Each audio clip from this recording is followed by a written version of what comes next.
En 2010, les Nations Unies reconnaissent le droit universel à l'eau et l'assainissement, essentiel à la réalisation de tous les droits de l'homme. Cette initiative était censée augmenter l'accès à l'eau et l'assainissement pour des millions de personnes qui sont privées de ces services, même en Europe. Et pourtant, ça n'a pas été le cas.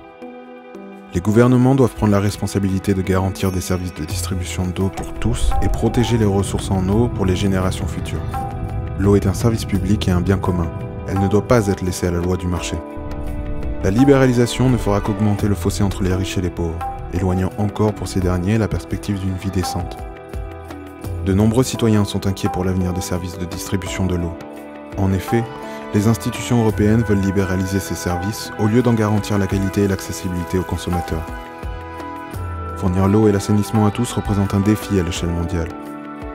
Mais dans un premier temps, l'Union européenne et les États membres doivent garantir ces services pour tous au sein même de l'Europe.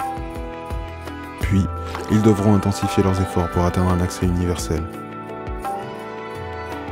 La Fédération syndicale européenne des services publics, en collaboration avec d'autres organisations ainsi que des particuliers, ont décidé de lancer une initiative citoyenne européenne afin de maintenir l'eau comme service public et bien commun.